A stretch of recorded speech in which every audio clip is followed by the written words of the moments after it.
Okay, so example. We've got a rocket that is fired into the air. The relationship between its height h in meters above the ground and time t in seconds since it was launched is given by some kind of height function. Okay, so a rocket is being launched into the air. We can draw a trajectory of how this rocket is going to move. It's going to move up, all right? And the relationship between its height looks like a parabola that is sad shaped. Can you see that? Which means that the rocket obviously does turn at some point and go back down. Okay. And this is going to be where it reaches its maximum height. Okay. This is a starting point, and we don't know where the ending point is, but we know that at some point the derivative is going to be equal to 0. That means at that point there, my derivative will be 0. Okay. Stationary points are when derivatives are equal to 0. As it goes up, it's going to be decelerating. Okay. So if we look at this here, if we just look at this graph here, let's explain this. So we've got, initially, it starts with a velocity of 0. Then it gets boosted. Okay. And as it goes up, it's going to decelerate. Decelerate means that the acceleration will be negative. Okay. Because it's going like that and it's bending inwards. If I have to put a change in velocity of a change in time graph, and I draw a curve that does that, why does it decelerate? You've got to wonder, right? This is going to be time, and this is going to be velocity.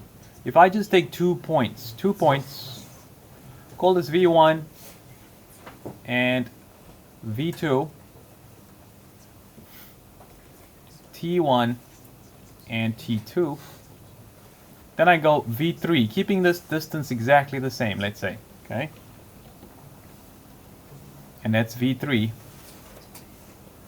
And then again, keeping the distance V4, exactly the same. What's happening to the time? Can you see the time is getting further and further? Even though the velocity is increasing by the same amount, the time is increasing by quite much more. So it's increasing by that, then it increases by that, then it increases by that. After that, it increases by that much. And so what's happening is that if time is smaller, getting bigger, and if I have a fraction and the t becomes bigger, then what happens to the fraction? It becomes smaller. And as big as t gets, eventually, it's going to tend to 0. Which is why at the point where the graph gets to that point there, t is big enough to make v equal to 0. The change in velocity of a change in time becomes 0. And so this is deceleration, because the acceleration is becoming smaller. And if the acceleration is becoming smaller, it's like pressing brakes as you stop a car coming to a stop as you reach your house, let's say. So that would be deceleration. Okay, so just some background knowledge on that. Let's go back into the question. They're giving us a height equation here. We got height is equal to 1 plus 60t minus 4t. And the first question says, how far above the ground was it launched? How far above the ground was it launched? Well, when it was launched, it was at the start of this entire process. Remember, at the start of any process, no time has elapsed. In other words, time is 0. And so you take time equals 0, you substitute it into the height equation, and so the height, it'll be 1 plus 60 times 0 minus 4 times 0 squared, because that's what the height is. The height is this function. Whatever you change t into changes the height into something. And what do we have on our axes when we have this parabola drawn? We have height and we have time. And it's doing something like that. Okay. We also know that this is my y-intercept. So just to make a note, that'll be the y-intercept, which is 1. The graph then increases and decreases at some point where it'll be symmetrical around there. Anyway, t equals 0. When t equals 0, that's the starting point there. If I make t equal to 0, 0 times 60 is 0, 0 times 4, 0 squared is 0 times 4 is 0, 1 plus 0 is 0. So the height is 1 meter according to the given equation, whatever equation they give you. If they give you whatever equation they want, if you make t equal to 0, that's what the height will be. So first answer here, how far above the ground was it launched? 1 meter above the ground. Okay, so it might go up and come back to 1 meter and reach the ground, but it started 1 meter above the ground. You've got a rocket that is basically on some kind of pedestal. All right, there's the rocket, and it's 1 meter above the ground, maybe for the fumes to shoot up, okay, from the engines. Okay, the next question. How far did the rocket travel in the first second? All right, time is in seconds. Okay, so the rocket's going to be traveling in the first second. So the first second means that time is going to be equal to 1. So here, t equals 1. Because they're telling us to make it equal to 1. Then we just put it in the equation. Simple, nothing else. 60 times 1 minus 4 times 1 squared. 60 times 1 is 60 minus 4 is 56 plus 1 is 57. And so the height is 57 meters. Now, how far did it travel in the first second? 57 meters. So it's got quite a thrust. All right, quite a thrust, 57 meters for that. All right. How far was the rocket traveling after 2 seconds? Exactly the same thing. But this time you're just making t equal to 2. All right. So here we got 60, and we're multiplying it by 2 minus 4 times 2 squared. And how far was the rocket traveling after 2 seconds? Let's just double check that. How fast? All right, let me change that question. That's too easy. Why would they repeat the same question? It's how fast was it traveling? Now, how fast was the rocket traveling? Fast means they want the velocity. All right, the velocity is given by the derivative of the distance function, which is given by h. So in other words, how fast was the rocket traveling after 2 seconds? Firstly, t equals 2, but we have to find the derivative. Okay, because that will give me the velocity. The derivative is equal to, let's go back to the original function and derive it. The derivative is equal to 60. 1 derived is 0 minus 8t. Okay, let's bring that back here. So we got 60 minus 8t. 60 minus 8t. This is now the velocity function. This is the gradient, which is the velocity function. Okay? Whatever t I put in here will tell me what the velocity is at any point in time. If I put t equals 0, we can see that the initial velocity is 60. That means it started with 60 velocity, 60 meters per second velocity at the start. But now they want t equal to 2. So all I got to do here is I got to change t into 2.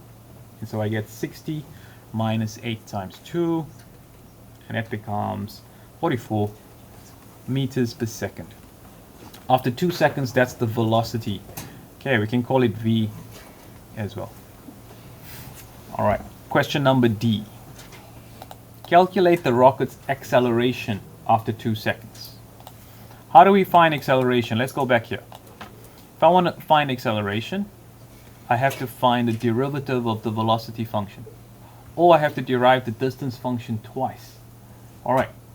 So from here, if I derive this twice, it means that I'm going to take this function here, which is 60 minus 8t, and derive it again.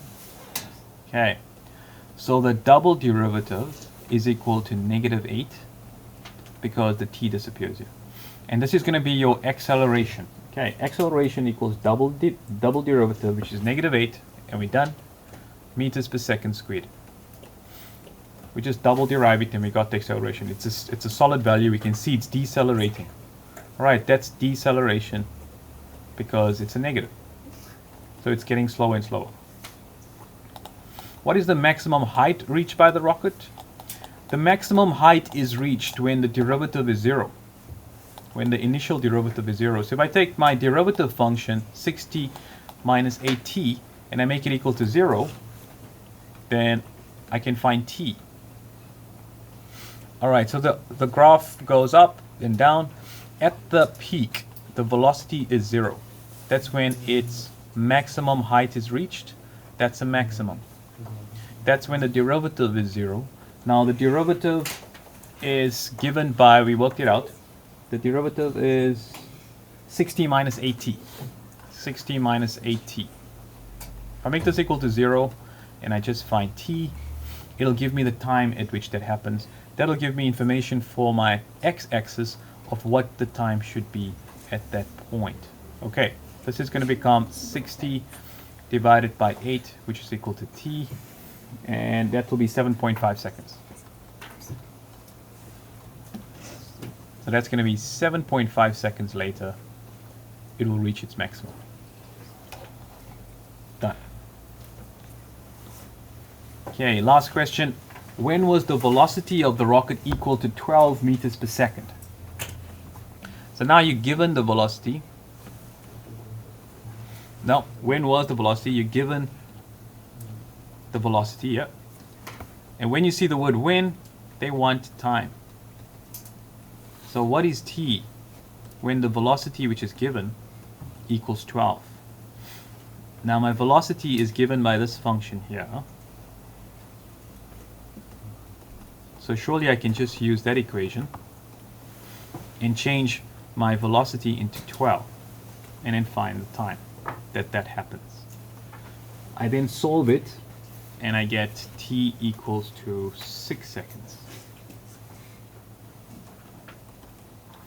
Okay, so after 6 seconds, final answer there. If you look at the previous question, they asked us for the maximum height. I found the time. I didn't find the maximum height, so that's incomplete. The maximum height, I have to now take the time, put it into the height equation.